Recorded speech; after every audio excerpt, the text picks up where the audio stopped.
Bonjour, comment vous sentez-vous aujourd'hui? Hier, je discutais avec une personne et elle m'a dit que pour elle, le conflit, c'était quelque chose de difficile, à accueillir, à vivre, même à transformer. Et je me suis dit: «Bah, en fait, qu'est-ce qui peut, faire qu'on a peur du conflit?»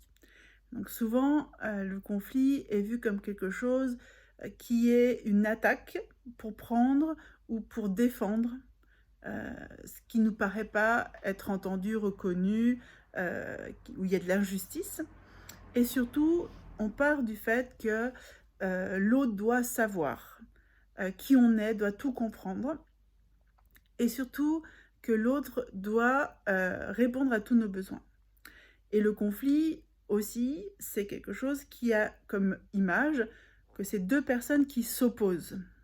Alors que, pour moi, le conflit, c'est lorsque 2 personnes, similaires n'arrivent pas à se comprendre. Moi, je le vois comme ça et lorsqu'il y a conflit, heu, moi, je suis assez à l'aise avec le conflit. C'est-à-dire que, plus jeune, je ne savais pas quoi faire lorsque je voyais des conflits, mais je n'ai jamais eu peur de rentrer en conflit lorsque je ne suis pas d'accord, lorsque je ne comprends pas, lorsque je sens quelqu'un qui n'est pas bien et qui fait semblant que tout va bien ou lorsqu'il y a eu un problème et qu'en fait les choses ne sont pas dites, moi j'étais plutôt agacée en disant: «Mais vas-y, dis ce que tu as à dire, quoi». Voilà. Donc je n'ai pas peur de cette notion de conflit. Mais l'image du conflit est très négative, hein, comme la plupart, des concepts dans notre société. On les a, négativisés, si je vais dire comme ça, alors que le conflit, c'est vraiment quelque chose qui aide à grandir. Lorsqu'il n'y a pas de possibilité de résoudre un conflit, c'est souvent lorsque on n'est pas dans le cœur, on est beaucoup dans le mental ou on est dans nos blessures, où on veut avoir à tout prix raison et on n'arrive pas à être empathique envers nous-mêmes et empathique envers l'autre. Donc c'est quelque chose qui est assez difficile, bien sûr, qui est, contrôlé par notre personnalité, alors que si on va vers notre identité, l'identité, l'être profond, va toujours vouloir trouver des solutions, être en lien. Ça ne veut pas dire qu'on va trouver une solution satisfaisante, mais on peut, moi je suis convaincue qu'on peut toujours trouver des notions qui sont quand même justes pour chacun. Après, il y a toujours obligatoirement pour trouver une solution à un conflit, un peu de frustration.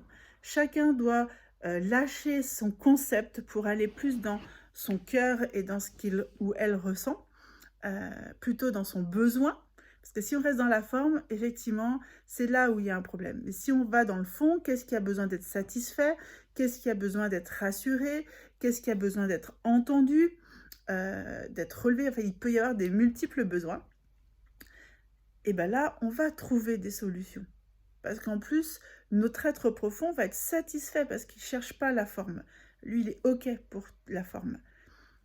Ensuite, bah, il va juste dire: «Bah, là, c'est ma limite ou pas». Donc vraiment, le conflit, c'est quelque chose qui, au départ, c'est 2 personnes qui ont un ressenti, des besoins et qui ne se sentent pas reconnues et on va essayer de trouver comment ensemble on peut harmoniser, comment on peut alchimiser deux situations, 2 visions pour en faire une et avancer ensemble. Bien sûr, des fois, on n'y arrive pas, mais moi je trouve que souvent, comme je disais, quand on n'y arrive pas, c'est souvent parce qu'on reste sur la forme, parce qu'on reste sur: «Je mérite ça, je veux ça, gna gna», enfin bon.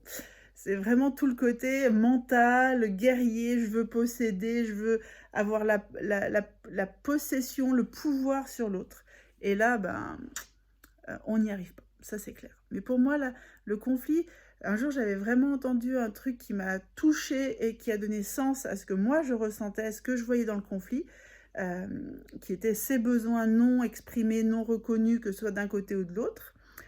C'est, dans un MOOC sur la gouvernance partagée et la personne expliquait que, la plante, lorsqu'elle est graine, que la tige pousse en terre, pour que le bourgeon sorte de la terre, il va être en conflit avec la terre et c'est bien parce que la plante essaye de pousser la terre et que la terre accepte, bien sûr symboliquement, on est d'accord, de, laisser l'espace à la plante, qu'elle va pouvoir sortir de terre et émerger.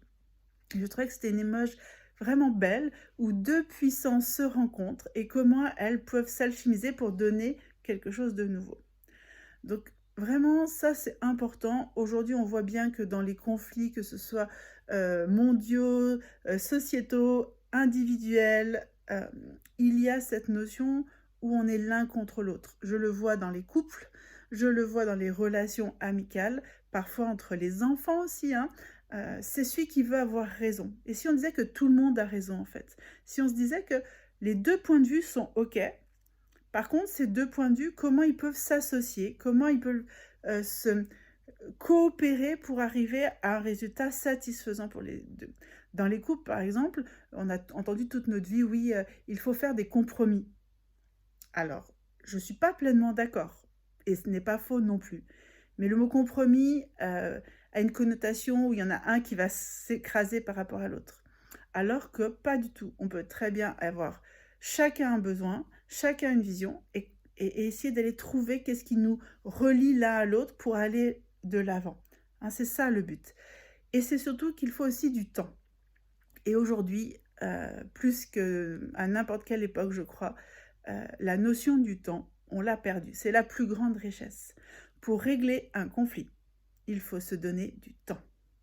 Quand il y a conflit, par exemple, à la maison, entre les enfants, moi, je suis capable d'arrêter tout pour ça.